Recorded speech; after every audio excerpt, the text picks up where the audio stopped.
राजस्थान के कुलधारा के पास एक खंडर है जिसमें न जाने कितने राज छुपे हुए हैं। ये वर्षों से शहरी लोगों से अनजान था, मगर इसका पता फिल्म निर्माता महेश जी को लग चुका था। एक शाम महेश जी अपनी नई फिल्म की शूटिंग की जगह के बारे में सोच ही रहे थे, तभी उस खंडर के मालिक आशीष का उन्हें फोन आता है। महेश जी फोन रिसीव करते हैं। महेश जी, आप मुझे अपनी फिल्म की शूटिंग के लिए कह रहे थे? हाँ, मुझे आपका खंडर शूटिंग के लिए चाहिए। जी, आप उस खंडर को शूटिंग के लिए इस्तेमाल कर सकते हैं, पर क्या आशीष जी? मैंने सुना है कि वो खंडर भूतिया है। मेरे पिताजी ने जब उस खंडर को खरीदा और उस पर काम लगाया तो सारे मजदूर जो कि उस खंडर में काम कर रहे थे एक एक करके मरते गए और रहस्यमय तरीके से मेरे पिताजी की भी मौत हो गई। देखिए, मैं भूत प्रेत पर विश्वास नहीं करता, और हाँ, मैं एक भूतिया फिल्म बना रहा हूँ। मुझे ऐसी ही जगह की तलाश थी। ठीक है, आपकी मर्जी। आजकल में आप किसी को भेज दीजिए उस खंडर को देखने के लिए। ठीक है, फोन रखता हूँ। हाँ, ठीक है। महेश फोन में बात करने के बाद अपने दोनों नौकर दीनू और शामू को अपने ऑफिस बुलाता है। दोनों महेश जी के ऑफिस में आ जाते हैं और महेश दीनू और शामू से बोलता है। दीनू और शामू, तुम लोगों को कुलधरा के पास वाले खंडर में जाकर उसकी जांच पड़ताल करनी है और उसे शूटिंग के लिए बनाना है। पर साहब, मैंने सुना है कि कुलधरा के पास वाला खंडर भूतिया है। तुमने सही सुना है, पर भूत पिशाच पर अगर मैं ऐसे ही विश्वास करता तो मैं इतना आगे नहीं बढ़ पाता। साहब, आप निश्चित रहिए, मैं और दीनू सब संभाल लेंगे। अगले दिन दीनू और शामू उस खंडर में पहुंचते हैं और कुछ दिन वहां रहते हैं। वहां कुछ कमरे ड्रेसिंग रूम के लिए बनाते हैं और एक दिन दीनू और शामू जब सो रहे होते हैं तभी उन्हें खंडर के ऊपर से एक आवाज आती है। दीनू शामू से कहता है, भाई शामू, मुझे कुछ सही नहीं लग रहा है, चलो ऊपर चल के देखते हैं, तभी पता चलेगा क्या सही है क्या नहीं। दीनू और शामू खंडर के ऊपर वाले कमरे में पहुंचते हैं और उन्हें एक बक्सा दिखाई देता है। दोनों को लगता है कि ये सोने का बक्सा है। दोनों उस बक्से को खोल देते हैं और अगले दिन मरे हुए मिलते हैं। इसकी चर्चा दुनिया भर के अखबारों में हो जाती है, मगर यदि महेश शूटिंग रोक देते तो उनको बहुत नुकसान होता। फिर क्या, अगले दिन महेश अपनी टीम प्रशांत, पूजा और दुष्यंत, जो कि फिल्म के एक्टर, एक्ट्रेस और विलन थे, सभी लोगों को पहुंचने में रात हो जाती है। टीम का एक गार्ड खंडर का दरवाजा खोलता है, जो कि डरावनी आवाज से खुलता है। थोड़ी देर बाद सभी लोग अंदर पहुंचते हैं। महेश पूजा और प्रशांत से कहते हैं, पूजा और प्रशांत, आज हम लोग शूटिंग नहीं करेंगे। सफर के कारण सब लोग थक चुके हैं, इसलिए आप लोग जाकर आराम करो। हम कल रात को शूटिंग करेंगे। ठीक है। पूजा अपने कमरे में चढ़ती है और फोन पर अपनी मम्मी से बात करने लगती है। हाँ मम्मी, पहुँच गई। हाँ, आज की शूटिंग कैंसिल हो गई है। कल से हम लोग शूटिंग स्टार्ट करेंगे। हाँ, अपना ख्याल रखना। फिर ऐसा लगता है कि पूजा के पीछे कोई खड़ा है। पूजा पीछे मुड़कर देखती है और पीछे देखते ही उसके पैरों से जमीन खिसक जाती है। उसके पीछे घोड़े पर बैठा बिना सिर का आदमी खड़ा होता है और उससे कहता है, तुम लोगों ने यहाँ आके बहुत बड़ी गलती कर दी, अब तुम सब मरोगे। ये सब सुनकर पूजा चीख पड़ती है और वहीं बेहोश हो जाती है। उसकी आंखों के सामने अंधेरा छा जाता है। जब उसे होश आता है तो उसके सामने महेश और प्रशांत बैठे होते हैं। पूजा, तुम्हें क्या हो गया था? तुम हमें अपने कमरे में बेहोश पड़ी मिली। मुझे वहाँ एक सरकटा आदमी घोड़े पर बैठा दिखाई दिया था और कह रहा था कि यहाँ से चले जाओ, नहीं तो मारे जाओगे।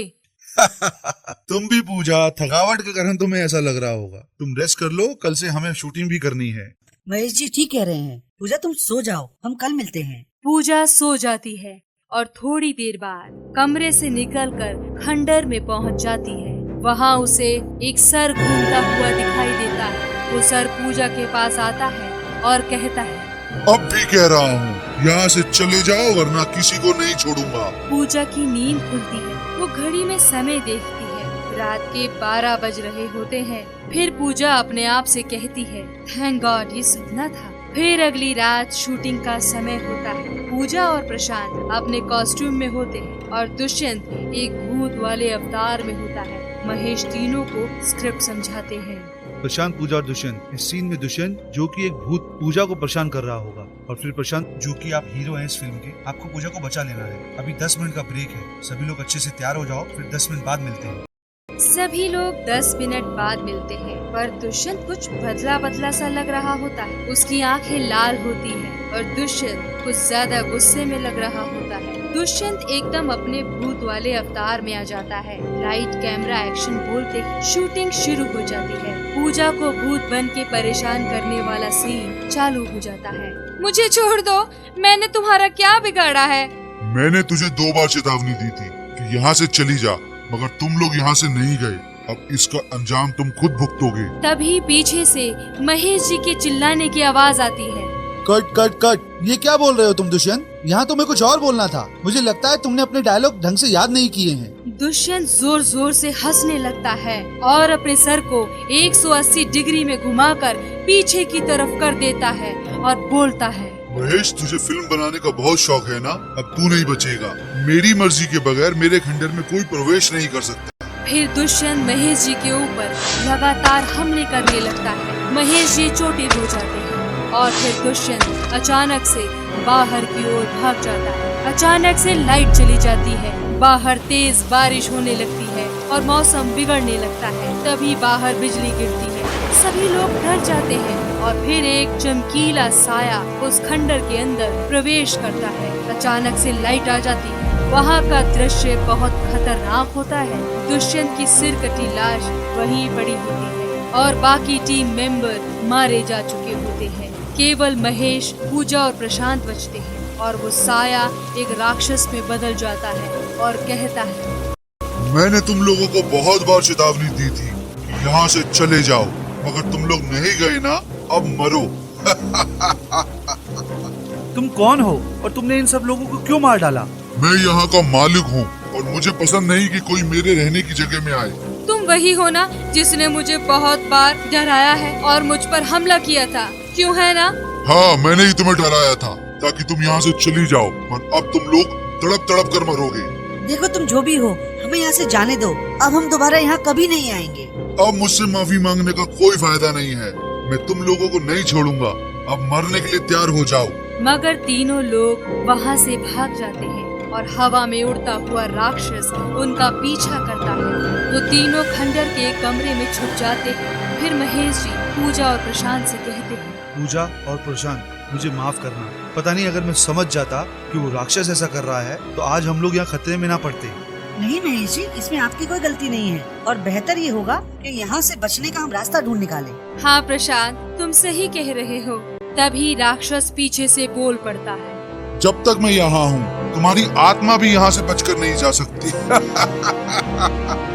इतना कहने के बाद वो राक्षस महेश जी के ऊपर हमला करने के लिए दौड़ता है। तभी उसके सामने प्रशांत आ जाता है और चिल्लाते हुए कहता है, जब तक मैं यहाँ हूँ तो महेश जी का बाल भी बांका नहीं कर सकते, क्योंकि उन्होंने मुझे अपने बेटे की तरह पाला है और फिल्म में काम दिया है।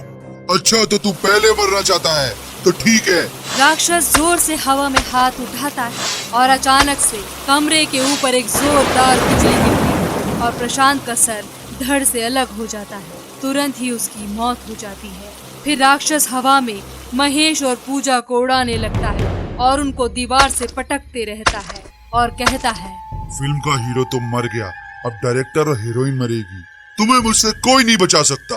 बचा सकता है और तुम्हारी जान भी ले सकता है। पीछे उसके बाबा खड़े होते हैं और राक्षस से ये सब कहते हैं और उसके ऊपर अपने त्रिशूल से हमला कर देते हैं। राक्षस वहीं गिर जाता है और बाबा उससे कहते हैं, तू है कौन और इनको क्यों परेशान कर रहा है? मैं इस घर का कभी मालिक हुआ करता था, पर कुछ समय पहले मेरी मौत हो गई और मेरी आत्मा इस बक्से में कैद थी। एक दिन इसके नौकर चीनू और शामू ने मुझे आजाद कर दिया। तब से मैं फिर से इन लोगों को मारने लगा, पर इस बार मुझे बंद मत करना, नहीं तो मैं वापस नहीं आ सकूंगा। अच्छा, तो ये बात है, मैं तुझे फिर से बंद कर देता हूँ। बाबा, ऐसा मत करो।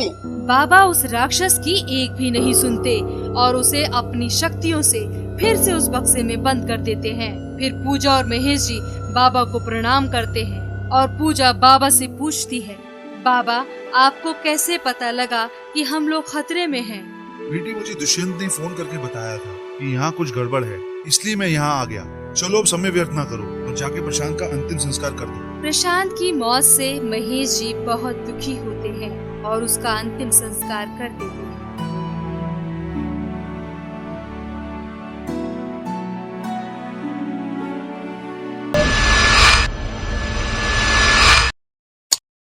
अगर आपको हमारी कहानियाँ पसंद आ रही है तो please like, share and subscribe कीजिए।